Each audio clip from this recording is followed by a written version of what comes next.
This is Back to Burton and Beyond, as you can tell by this Back to the Future font that I stole off the internet.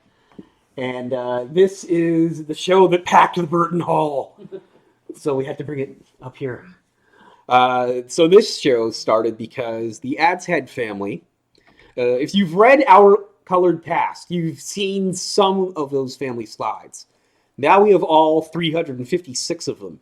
Mrs. Adshead took photos of every single property between East Arrow Park and the south end of Burton that was to be flooded or expropriated as a result of the dam in 1968.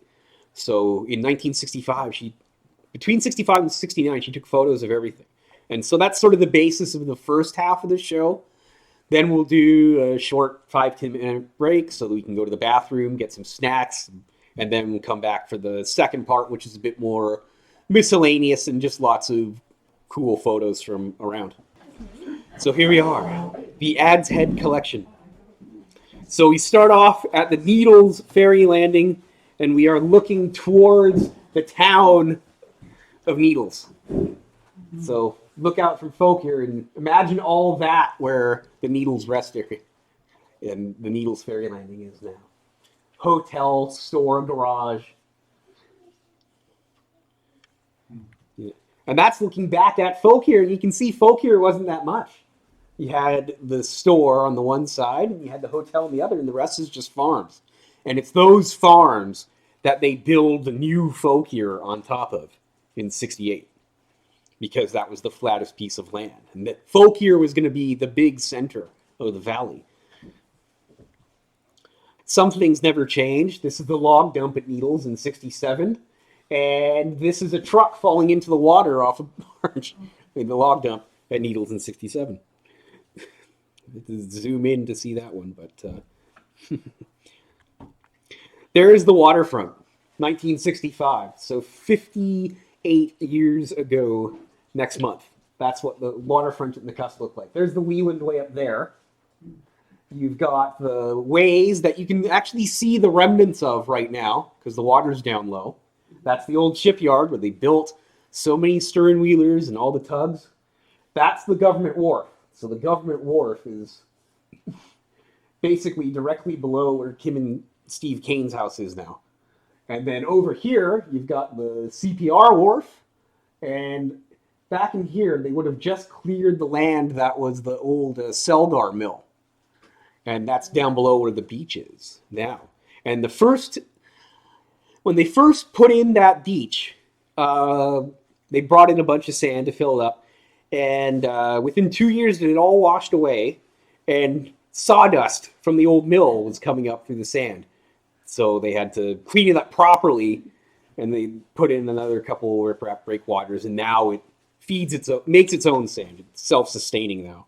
But there's the original Rothwell Bay Wharf. Give you an idea where this is. That's the Spicer Barn. So the highway now is on the other side where those trees are. And the highway would come straight down past where the wharf is. This is the wharf now.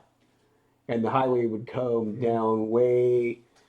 The island that forms at low water is right around there. Is that the Stalgard plane? That's Arrow Lakes Airways. So that was Dave Duncan and Bill Blair Sr. And that's the Spicer farm in 1965. So Mrs. Spicer and Mrs. Lewis taking a tour of the flower beds at the Spicer farm. Spicer farm used to be about 9 acres. Now it's about 1.5 acres. That is downtown Arrow Park. So Arrow Park now isn't necessarily where we think of as Arrow Park back then. Where you take the ferry now, that actually takes to what was Bird's Landing. The town of Arrow Park was on the south side of Mosquito Creek. If you are traveling on the highway and you see Adshead Road, look across the lake, and that's where this was. And that's the original 1909 general store. That is the hotel. That's the community hall, and that's the modern store. And as you can see by the equipment, they're already starting to do some clearing. There is the Arrow Park School. This was the third version of the school at Arrow Park. And this is when you go to the old Arrow Park campsite now, where they have the reunions. As you drive into that site, you see the foundations of the school in the middle of the forest. There's a little sign, and then there's just like concrete foundations being slowly swallowed by forest. So it's kind of crazy. That's a great picture of Mrs. Fitch. Like I said, Mrs. Adshead took photos like this of every single farm on that side of the lake. This sign right here marks a BC Hydro list boundary. So they broke the entire valley into lists, and all those lists just had every single property that was going to be expropriated as part of the flooding of the Arrow Lakes. And so the Fitch just happened to live at one of those boundaries.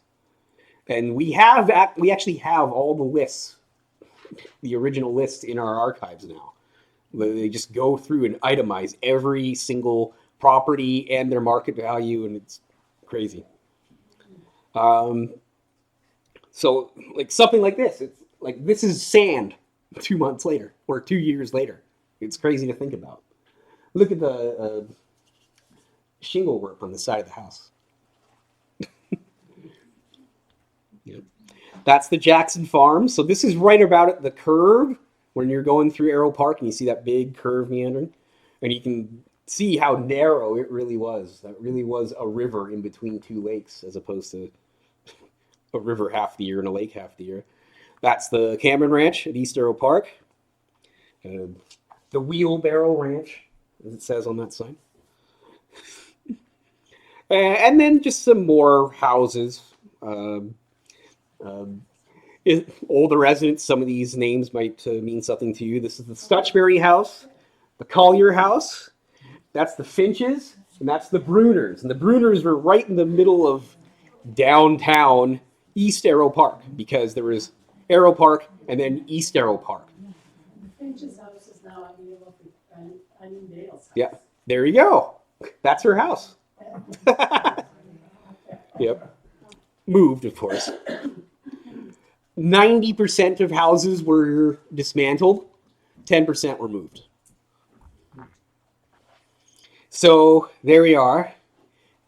Hustling, bustling downtown East Arrow Park. So this is Johnny Robbins' garage. Highway 6 came like this and then turned, a 90-degree turn, right in the middle of East Arrow Park, and then continued along the beach. And if you go down there, below Arrow Park frontage road, right along the water, if there wasn't any snow there, and there might not be given the weather the next couple of days, you can actually see the original highway bed still there, and you can still walk along it. That's Pete Coates' house, and right next to it is the Redland Trading Store. So Redland Trading had a store on each side of the ferry. So they had one on the west side and one on the east. The one on the west side was open 7 days a week. The one on the east side was only open 3 days a week. It closed in 1962, so in this photo, it's already been shuttered for 3 years. And so you had to drive all the way to Carroll's Landing to go shopping. That's the John Robbins house, and that is right next to St. John's Anglican Church. Now, this church is famous in Nakusp because that is the church that they barged all the way up to Nakusp to become the new Anglican church here. And that's the one that's just over by the elementary school. So we'll get to that later. This is the Maple Women's Institute. Every town back then had a women's institute, women's group.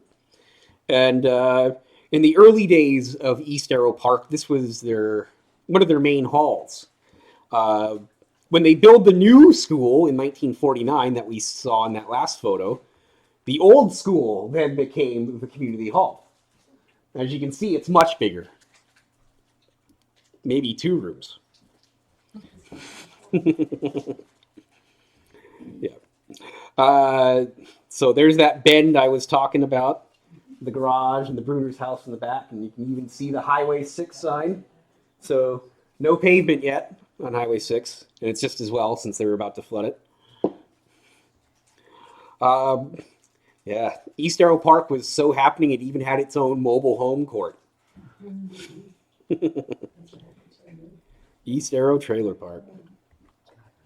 A lot of you may have seen this house on the highway at Carroll's Landing. This is one of the houses that was moved. This was Paul Robbins' house at Mackinson. So that means it would have got moved about 8 kilometers or so south to where it is now. Alex Marshall's house just north of Burton there. You can tell because of this one's a bit overexposed because it's taken in direct sunlight, but red, white, blue. So it's very distinctive when you see it on the highway. That's the Robbins sawmill at Mackinson.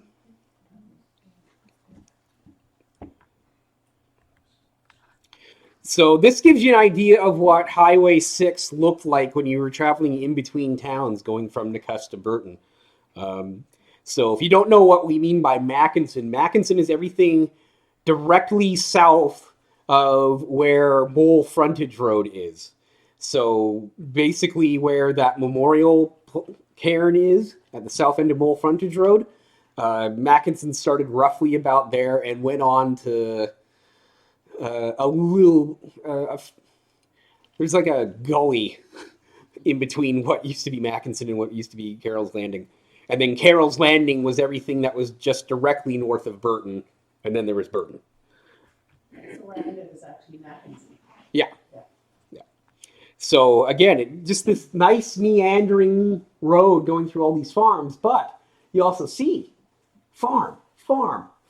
How many houses there really were along that highway. There's still lots of properties now, but they're only on one side of the highway and they're all hidden down on the beach. So they displaced, when they flooded, they displaced 2,100 people. About 1/3 left the valley entirely.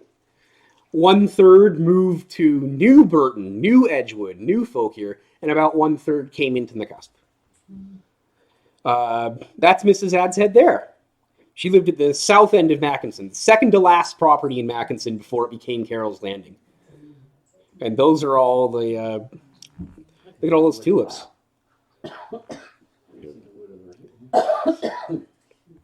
Yeah. And there's her grandkids feeding chickens on the farm. Most of the family photos in that slide set the family kept, and they gave us the non-family ones, but a couple of them snuck through, like that one. I was going to say try explaining that to kids nowadays, but now you can have chickens in town again. So who knows? Maybe one day this could be you. Raising chickens in your kitchen. There is the general store and campground at Carroll's Landing. So Drummond's General Store. So yeah, look at all those cabins in the back, and you can see Sand Island in the background.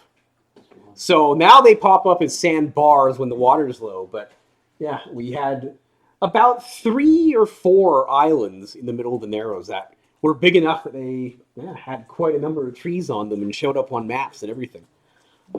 It gives you an idea of just how shallow it was before the dam as well. So as we come through Carroll's Landing into North Burton, we have, and again, there's like so many more farms I could show, or else we'd just be looking here at farms for 40 minutes. But just to sample, the Harders, Alan Keffer, Gus Detta, and Andy Sundstrom. This is Jim Robertson down in Burton. Drew this from memory. And it's a total map of Burton right before the dam. And sure enough, when I got these slides, and they're all taken in geographic order, and I matched them up against the expropriation list and all that, yeah, he had every single one of these properties correct, drawn in order. coming from the cusp, you can see where the old cemetery is. So down on the flats at Burton. So the modern highway comes in like this, like here. There's the Birdies. So that's the property that's right next to the Burton Historic Park, the campground. So that gives you an idea of where that is. But yeah, all these different families, lots of the cusp names. Some of these families would come into town, like the Scotts and the Gustafsons and the Sunstroms and the Marcolis and the Bakers, and others would stay in New Burton and some would leave. But you can see this actually makes Burton look a bit busier than it was. Yeah, it's just some more families. There's the Sunstroms. That's the Gustafson house, which used to be the Allard house. The Godons. Yeah, and then the Montalbettys. The very, very, very corner of the Montalbetty property is where the old Burton Cemetery was. So if you go down Lower McCormick Road and you see those two giant mounds, those are the mounds that BC Hydro encased all the graves in those cemeteries in so that they wouldn't get washed away. And they did that to 9 different cemeteries up and down the Arrow Lakes. Except for Arrow Park. Arrow Park, the soil was considered too unstable, so they actually exhumed all of the graves from Arrow Park and moved them up to Glenbank. So that's why that one corner of Glenbank Cemetery is all Arrow Park graves, because they're relocated from the original cemetery.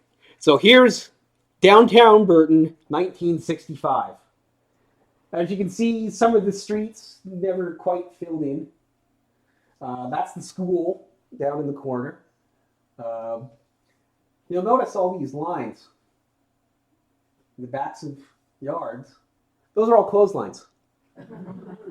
There's no washers and dryers in Burton back in the 60s, right? But yeah, those are all clotheslines in people's yards. And then that's the main intersection in town around which all the stores were gathered, as we'll see here. And there's the ballpark.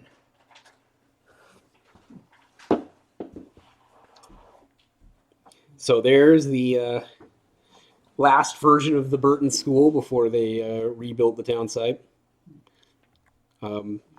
That's St. Andrew's United Church. There were 3 churches in Burton. This one was dismantled. This is the Catholic Church. This one got moved to Fauquier. So this is still the Fauquier Church to this day. So it's still in operation.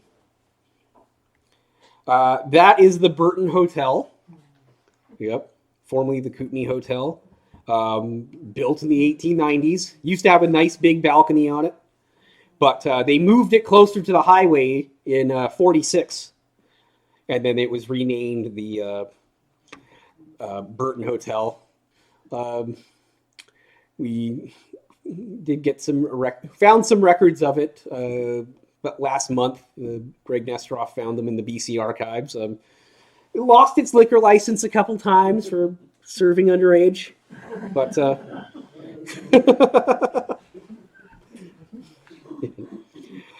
Sears General Store. This was the last post office in the original town site before I guess Parkins would have taken over the post office after that. But the cool one about that is that vintage Pepsi ad on the side. I like that.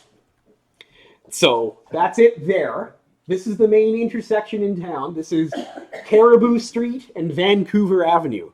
So yes, even though they weren't really used, all the streets in Burton did have names. The Halkins old BA service garage is in the middle. The Parkins would take over the BA dealership later for their garage. And then over on this side, you can just see the Burton Trading Company hidden behind the garage. And then the Consumers Co-op, which only lasted for 6 years, is on the other side. That's the Consumers Co-op there. And believe it or not, they moved that to Nakusp, and it becomes Nakusp's first thrift store. And it was located in the building right behind where the bank is now, the CIBC. And they tear that down and they build the current thrift shop in its current location in 75. This is the Burton Trading Company store. That was the main general store in Burton that the Grimettes had. And then that's the Watson family house in the middle there. So there's 3 or 4 unrelated groups of Watsons in the town, but that's the original Watson family at Burton. This is the Stones general store, Wardy Stones. He was the mailman in Burton for about 30 years. And so he's a block up from all the hubbub. There's the hotel, there's Steer's store, there's the garage. So now we're moving towards the water, down toward the wharf. We do a 180, and this is what it looks like. The Gadon house, the Keffer house, and the Strachan house. There's also an Anglican church at Burton. This was the one church that stayed in Burton. They moved into a new town site and became a full gospel church. And so it's still there. This is what it's like leaving Burton, heading south. So this house with the blue stripe, that's the Rabaza house. And when you leave Burton nowadays, you see Rabaza Road. Well, modern Rabaza Road if that's there, it's like there. It's way out there because this is way down on the flats. And then I mentioned the Parkins had the BA service after the Hawkins, and that's their original garage there. That's the ancestor of the Burton General Store that went until 2009. They would relocate their store to the new town site. That's the view looking the other way. You can even see the Welcome to Burton sign. Yep. Yeah.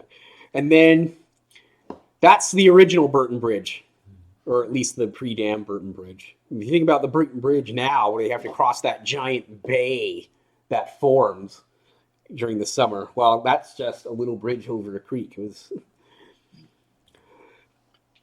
These are, nowadays, you see Rabaza Road, Reveler Road, Silver Crean Road, all those houses.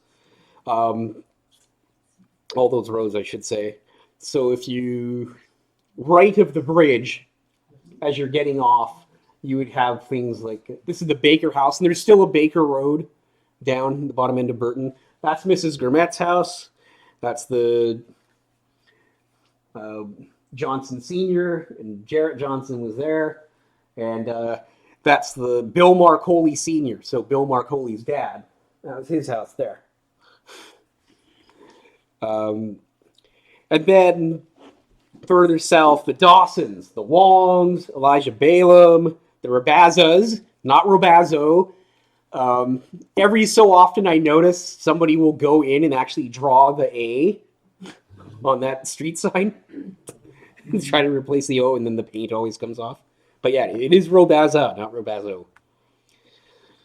The Balaam and the Rabaza farm were the last two farms in Burton. They would almost be located down where the new Burton Wharf is.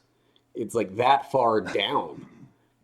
There were about 3 or 4 farms that were after that curve as you leave. And of course, all of those were lost because of that.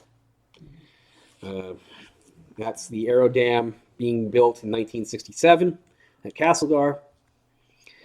So with that comes construction camps. In some cases, they were deconstruction camps because you were building new town sites and demolishing the old ones. So Erling Johnson, who would go on to become mayor of Nakusp about 10 years after this, had the fuel contract to bring fuel to all the vehicles in the construction camps. So here he is having a smoke underneath 3 gas tanks. As you do. That's right. Yep. So we reach the end. That's the last church service in East Arrow Park.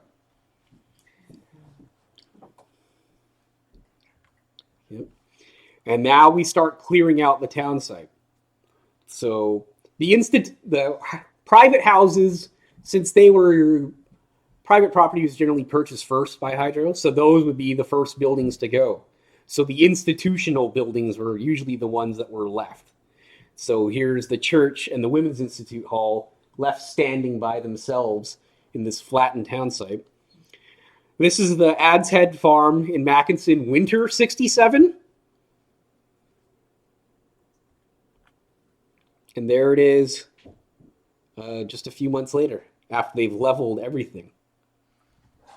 And you can see all the haze in the background. And that's all the smoke from burning buildings, burning brush. And so for basically 3 years, from spring through fall, the valley would be covered in haze as they clear everything. And that's turning back, looking the other way.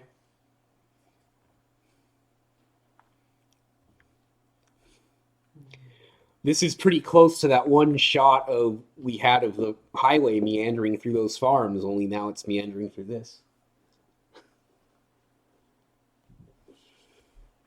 And again, the haze in the background.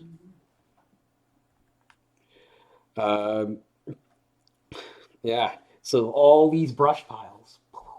You can see how far back they cleared up. So there's another shot of that big intersection in the middle of East Arrow Park with the community hall and the Women's Institute left by themselves. The Women's Institute winds up getting relocated to the Finch property. Used as stage. Yeah. And yeah, there's East Arrow Park off in the distance as they start clearing everything, and you just see fire, all these little... There's the ball diamond being demolished. And this is looking from the ferry on the west side across to the east side. This, you can just see a slight space, a slight gap right around here. And that's where they're building the new highway up. And then you see that church just standing by itself in the middle. This is what happened to most farms. They just get leveled, salvage what timber they could.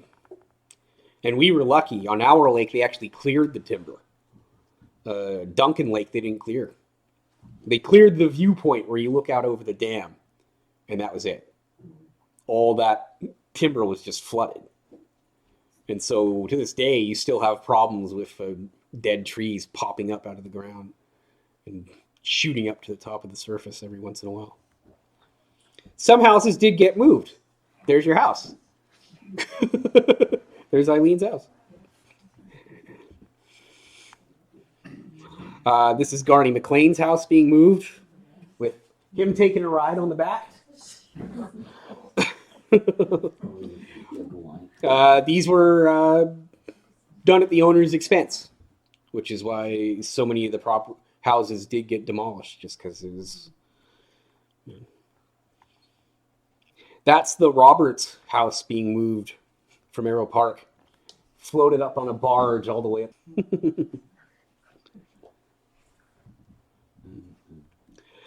And then now they're getting ready to move that church. So you can see the Arrow Park ferry in the background. And then here they've built this little ramp to drag the church down onto. And yeah. And on a nice gloomy day, as you can see, it was a pretty good day. So yeah, there's the church getting loaded onto the barge. Two little Selgar tugs pulling this giant church on this barge. There it is, floating past the town of Arrow Park. Here they are, just barging here, and then here they are, bringing it to the front of the waterfront in the cusp. And then they hauled it straight up what is now 3rd Avenue. They had to cut the steeple off so it would fit under the power lines. But yeah, if you just think of bringing it right past where Napa is now, past the DC Tel office, and just straight up that street to where it sits now. Here, and putting it onto this foundation that they built right on the bottom. And so it served there for 50 years until 2018. And then now the Rogers have it, and that's their retirement renovation project. If you look closely, you can actually see the rivet marks where they had cut off the steeple and then they had to put it back on to get it under the power lines. Yep. So Florence Adshead was one of those people who moved. So that's her old house on that farm that we saw leveled at Mackinson. And then she moved into what was called Valhalla Subdivision. So in the 60s, Nakusp finally filled up after 70 years. We finally filled up our street grid. And that's when they started building new neighborhoods. They built the Hydro Subdivision, which is the Government Hill, the 2 cul-de-sacs in Government Hill. They built Selgar Subdivision, which is the neighborhood behind the high school field with all the big houses. And they built Valhalla Subdivision, way at the top end of Nelson Avenue. And that's where this is. This is the year that we went from street names to street numbers. So you can see it's 6th Street and 1st Ave. And she painted the house the same color as her old farmhouse. Yep. But that's what happened to most. So this is her looking toward her neighbor's house, the Ruffs, and watching their barn go up. And that's the Brown house at Graham's Landing. Graham's Landing was across the river from Carroll's Landing, so south of Arrow Park on the other side. And yeah, and then you can see Sand Island in the middle already leveled. Yeah, so that's their house. So now they're starting to dismantle Arrow Park. They've already leveled the hotel. They're starting to take apart the old general store. Community hall's still there. And then you see the forestry building. If you know where the old Arrow Park reunion site is, where they have the campground and stuff, that's back in there. That's up that top. This is just an inlet now. And there it is. It's gone.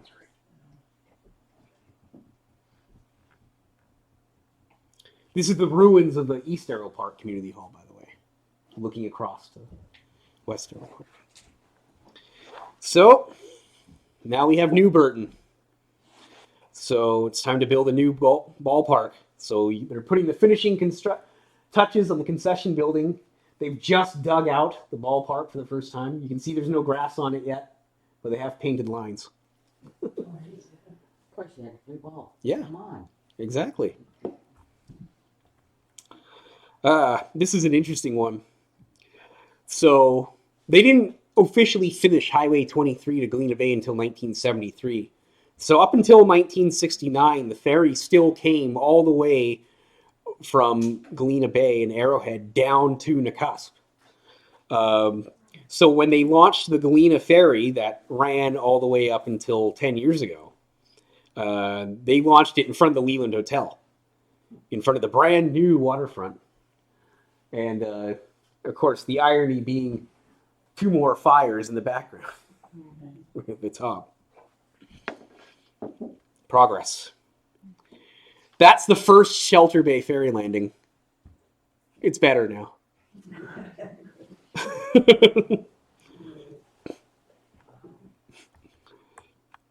So, also in Mrs. Adshead slides were a few parade photos. And there's the steeple of the original Anglican church that they bring that church from East Arrow Park down to replace. And this is basically looking straight out that way from here. That's what's brewing. This is the Bon Marché. So right here is now Credit Union Save-On. Those would come in 71. So 4 years after this photo. So there's the Cowan House right across the old Cowan House right across the street here, next to the Save On parking lot. Built in 1895. It's one of, I think it's the third oldest building in town that's left. Look at the effort that goes into this float. How long did it take just to print those draw that map? Let alone put all that crate paper in a Selgar logo on the side. The parades always used to end on top of the rec grounds, which is funny because now people would freak out if you drove on them. But yeah, they would end right in the middle of the park. And again, a pretty ornate float. Unfortunately, the only thing there are to do are fish, hunt, and boat. There's nothing else. But I guess that's how we decided to market it.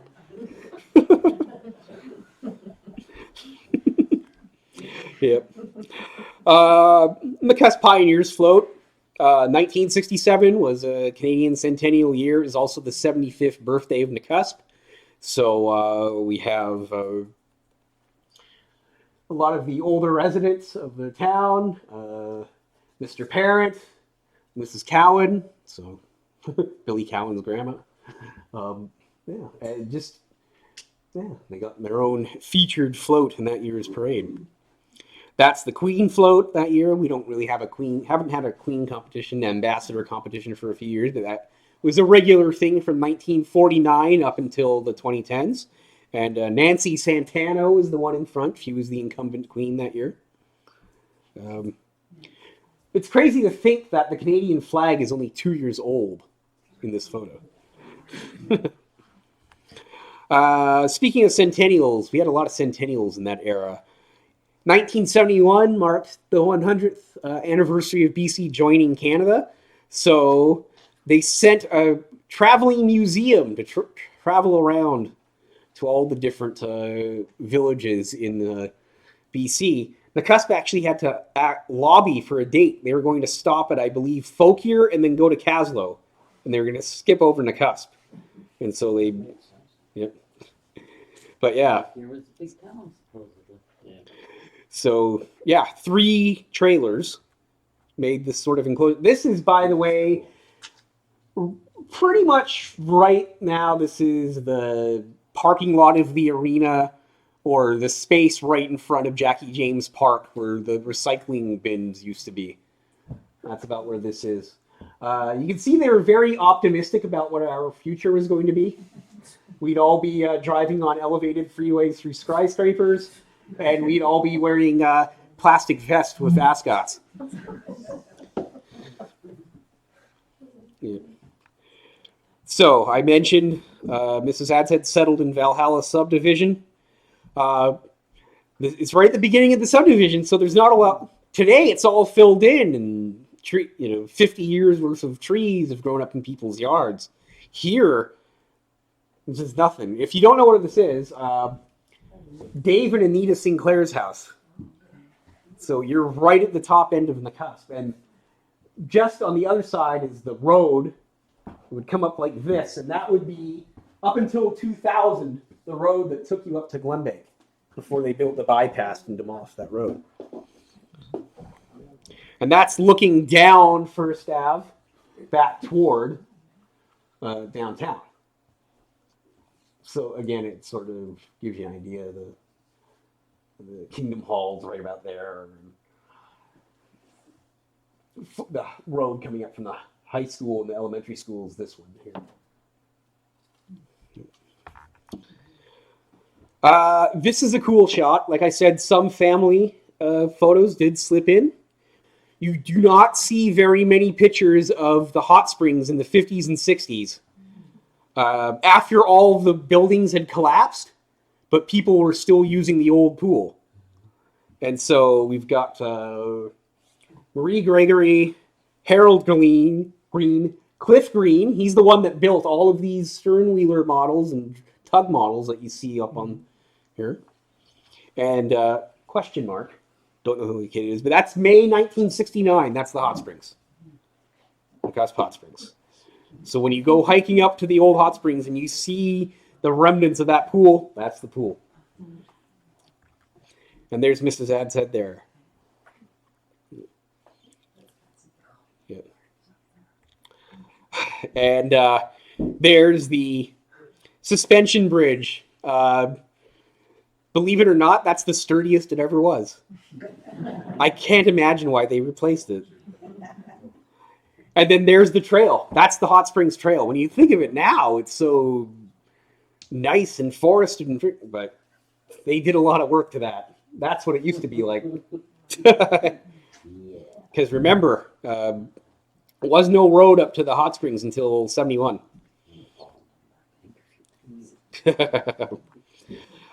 She also did a fair amount of traveling around the province. So here's the Hope Slide when it was relatively fresh. You can still see it's a pretty big scar when you drive by it on the highway coming into Hope today, and you stop at that lookout. It was big enough that it swallowed an entire lake and buried it.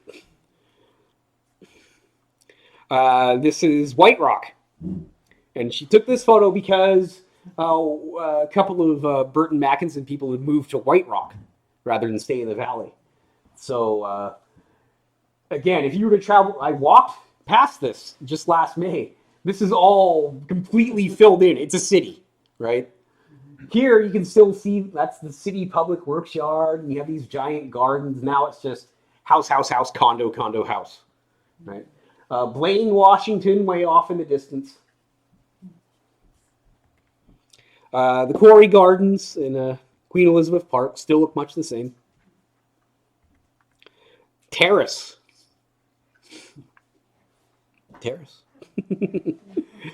Yep.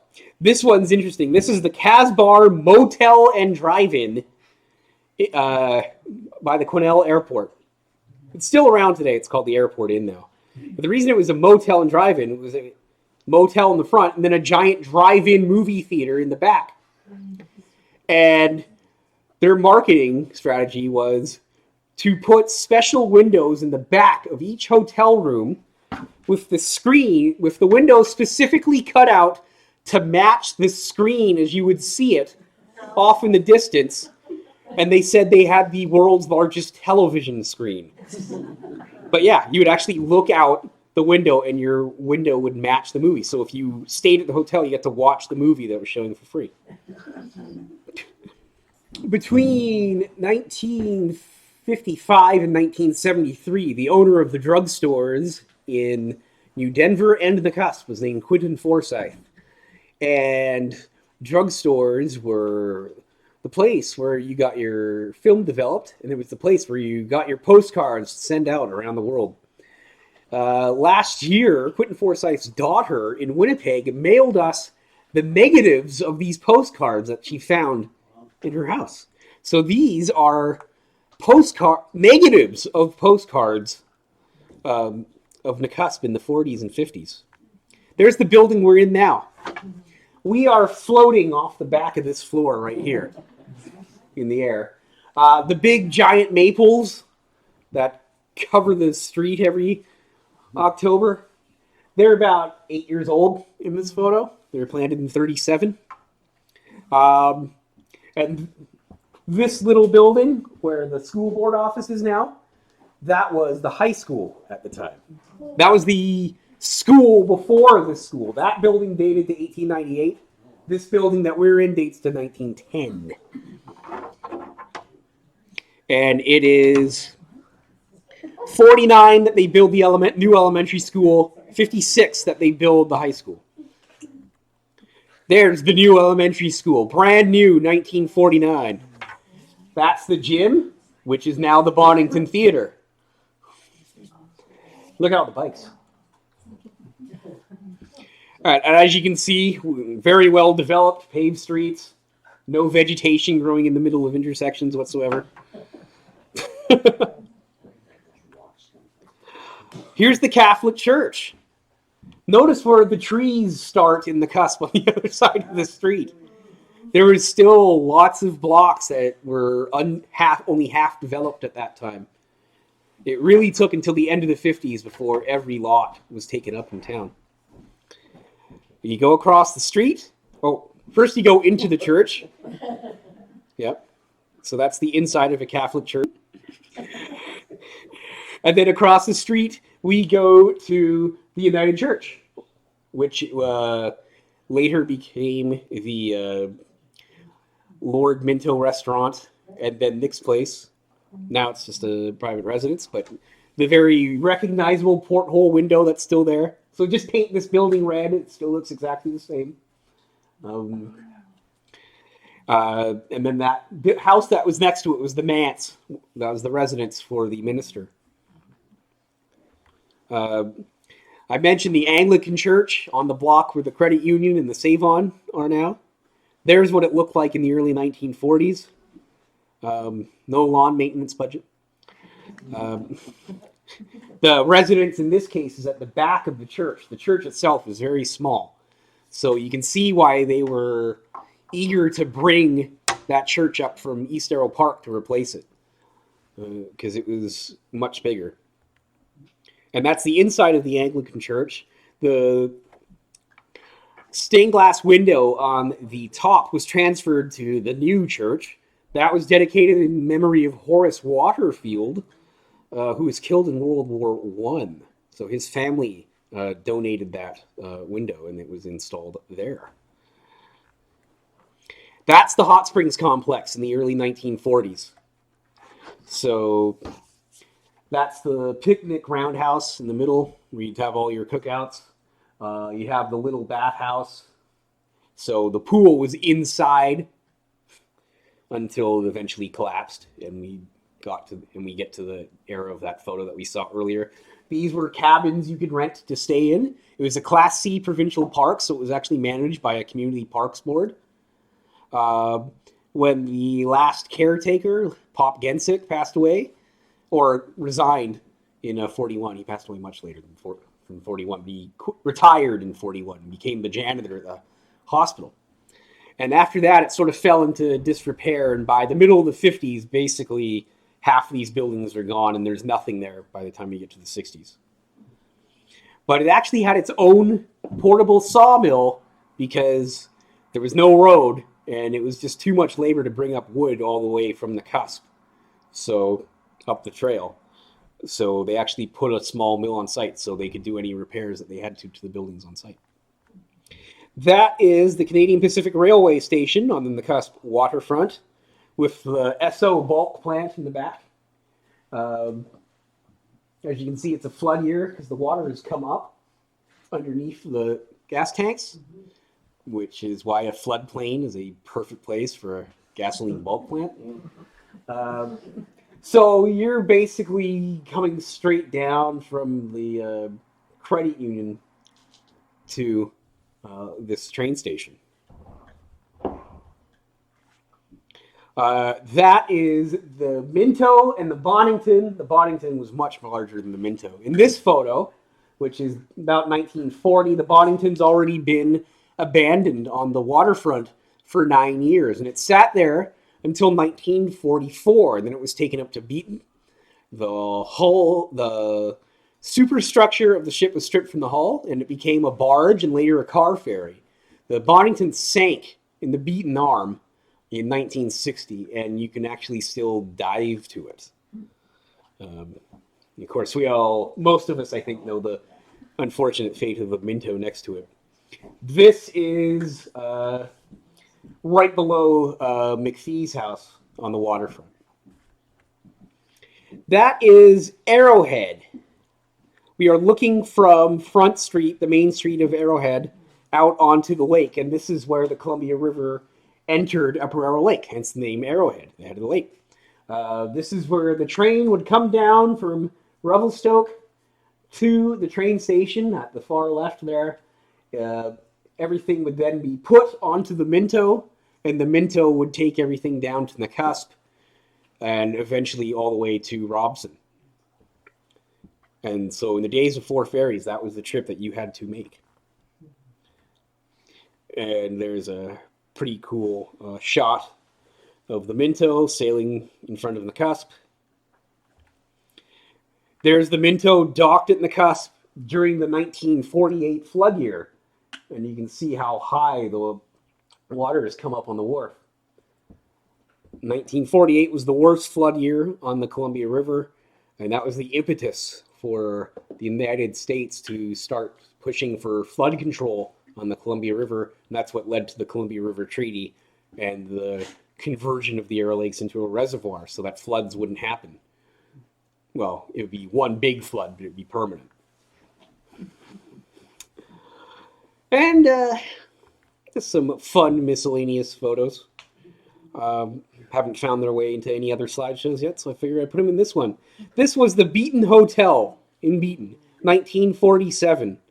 As you can see, top of the line establishment. Notice the great job they did welding the new beer parlor onto the original hotel.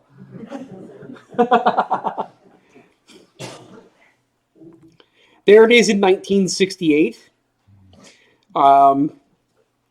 This part here was the walk-in cooler for the liquor. And then it's 1968. That's the year that the dam's completed, right? So they're leveling everything. So you turn around in the other direction, and from the Beaton Hotel parking lot, this is what you see. You see the end of Beaton. The last building off in the distance, and then another one being burned in the middle. And then the old Beaton Bridge. But it's a pretty... And then you can see the road that went through the town site. Only there's no town site anymore. And there they are burning the Beaton Hotel.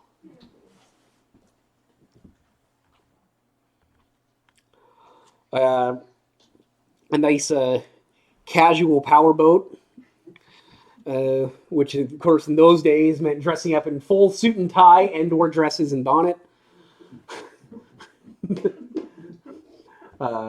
Just off the Nakusp waterfront there. Here's another Nakusp waterfront shot. So we see the Leland Hotel way up here. This is the Grand Hotel, which is the vacant lot across from the Leland that they're now doing stuff on. You had the stairs that came down to the waterfront. Reed's General Store here. And then this is Bay Street, which was the main street of Nakusp until the 20s or so, when everything finally started moving uptown. You have the train tracks here. And then over here is the Steenhoff house. So if you remember B. Anton, that's where she grew up.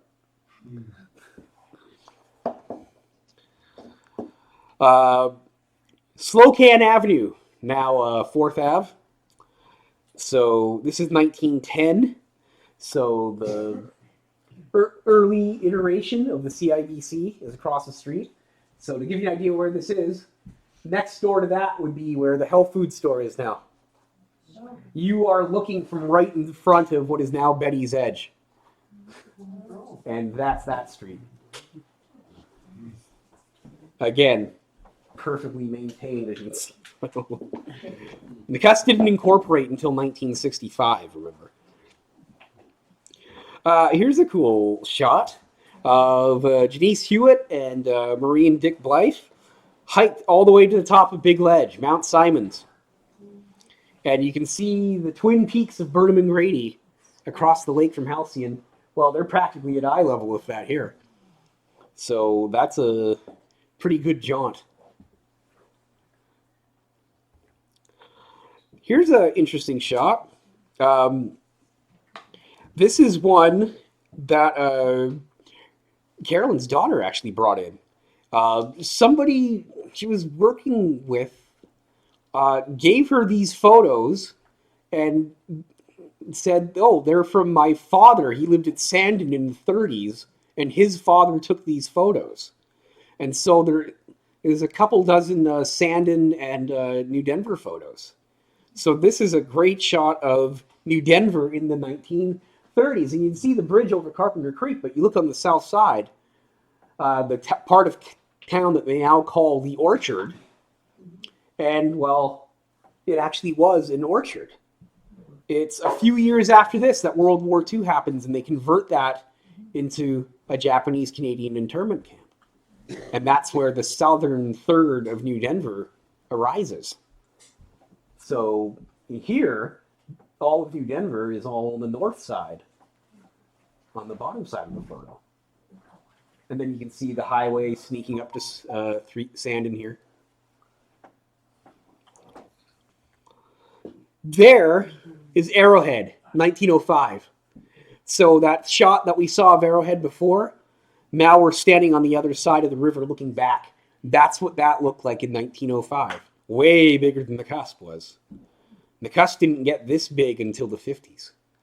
This was Arrowhead in 1905 when it was over 1,000 people. Very hustling and bustling. 1906, much of this town is lost due to fire, but they rebuild almost immediately. And then it slowly just fades away over the next 60 years. This is Three Forks, the turnoff to Sandon.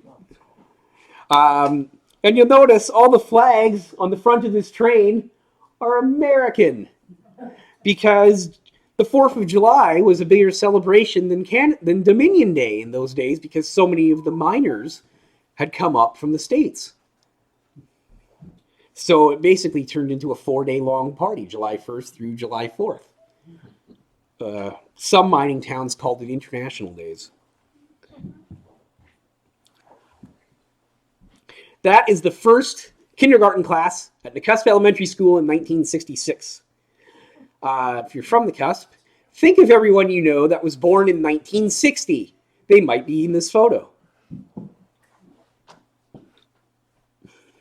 So, Come on, Kyle, I'll come up with some names. oh, I don't have any names. I wasn't around in 1960.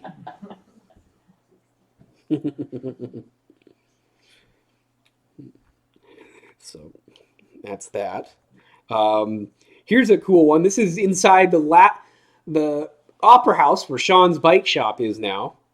Up until 1952, that was Nakusp Opera House. So this is one of the last concerts in the Opera House.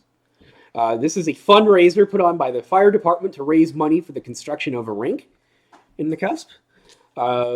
So here they are reenacting a Western scene. Notice the ad up on top.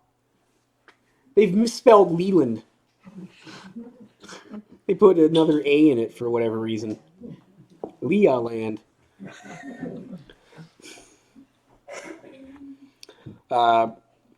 This is the beginning of West de Mars. West de Mars, if you don't know where West de Mars is, if you know where the Bahamas is, then you know where West de Mars is, across from McDonald Creek. That sandbar was that's the location of where the West de Mars town site was between the early 1910s and 1930. It was marketed as orchard land. Well, it's a sandbar.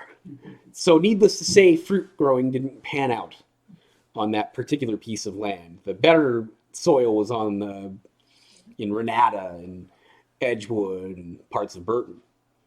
But Charlie Slade on the left, he was one of the few people from West de Mars that actually stayed in the valley.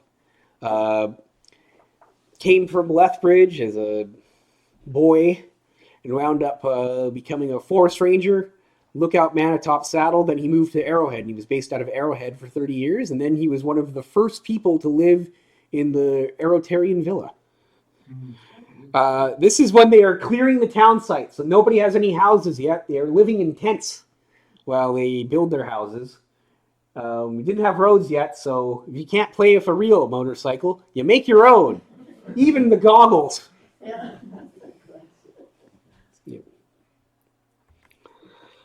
This is a picture depicting very bad driving. In this case, the SS Aberdeen crashing into the wharf at Okanagan Landing and taking out part of the boathouse.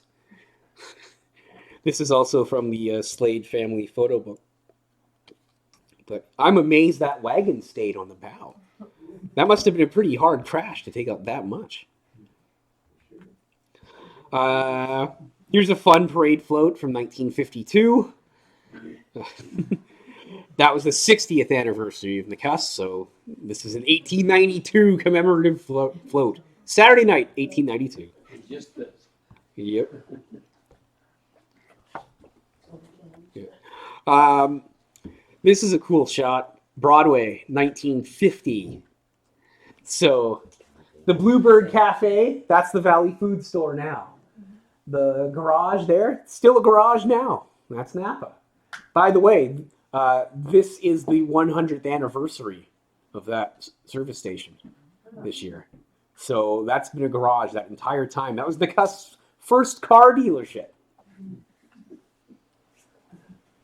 Back when they actually used to sell cars here. So Haas and Jill's, that's the Esso station. That's just hiding out off side of this building. Back here, you see Nakusp meat parlor, ice cream parlor. Had meat market right in front of it. Ice cream parlor. That's the general store now, right? So this side, the buildings on this side look much the same as they do now. Many of the buildings on this side completely changed. Like the Broadway Cafe that hasn't existed now for 50 years. That's where Selkirk College is now. So yeah, 1972, and you can see those buildings still look largely the same, even though all the businesses have changed. The buildings look the same. The only building that's not there anymore is this pink pastel one. That's where Overweighty had left the year before to move to the location that the Save-On is now. So they would tear this building down, and in 1978, they build the bank, CIBC. But this building here, since the 30s, it's always been some sort of drugstore, grocery store, or health food store. It's always kind of had that same purpose, which is kind of neat. Main Street, Ferguson. And this is the exact same road that you drive into when you go through Ferguson and you see a handful of ski cabins. That's the exact same street. Those are the exact same lots. That's what it looked like in 1900 with all these big fancy hotels. Ferguson had money in it that Nakusp didn't because it was a mining town. Nakusp was railway and lumber and shipbuilding, so it was a bit more working class. So we got a lot of cabins and false-fronted buildings. They got big balconies. But you look at other towns, the Caslow Hotel, same thing. The Newmarket Hotel in New Denver, same thing. Sandon, same thing. These very ornate buildings. That's looking the other direction now.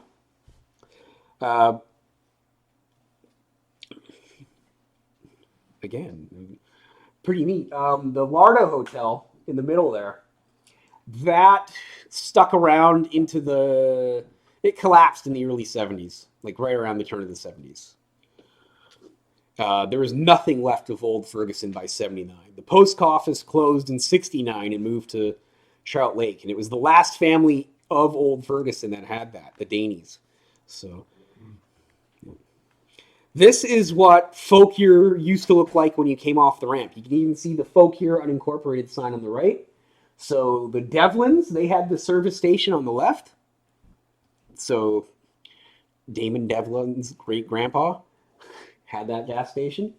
And you had the Ferry Inn on the right. And every time there was remotely a flood, they'd all get flooded. Because they were built way too close to the water, looking back at it. That's the first ever Folkier post office. That's on Lower Folkier Road. So it would be just up from... Well, when you're lined up for the ferry there and you see Lower Folkier Road's that last turnoff right by the bridge there. That's the Needles Post Office and the Needles Hotel, called the Oxford Hotel at the time. And so this was right next to the wharf on the other side. This hotel was there right until the end, right until 1968. And there's Reuben Berge's General Store at Needles, and oddly enough, this same time frame is when Reuben Berge leaves Needles and purchases the garage and car dealership in Nakusp.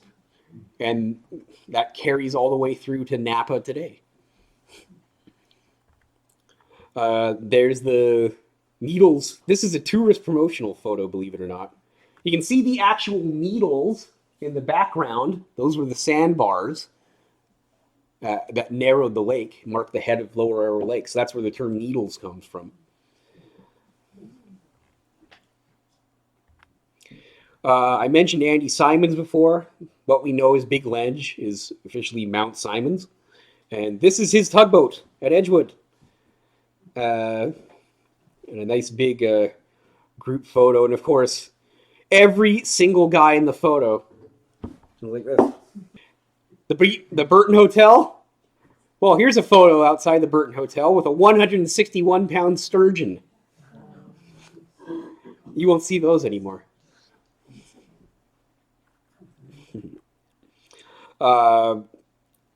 Even into the 1950s, people were still taking horses into town to go to the store. This is the Jackson family and their wagon heading to the Edgewood General Store. So that would make that little girl Penny Penner.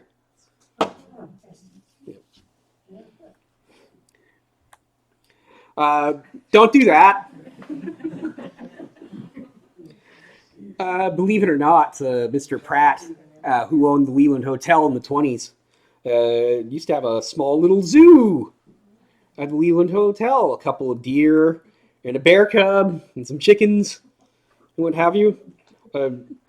Do not tie bear cubs to trees and feed them beer. Just don't.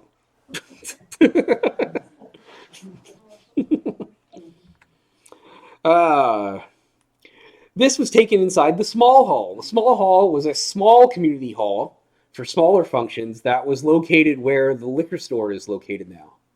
It was torn down in '77 to make way for the liquor store, which was built the next year. But up until the middle of the 60s, it was a nice little area where you could have private functions. So here's dancers on stage at the Nakusp Kinsman Club installation dinner.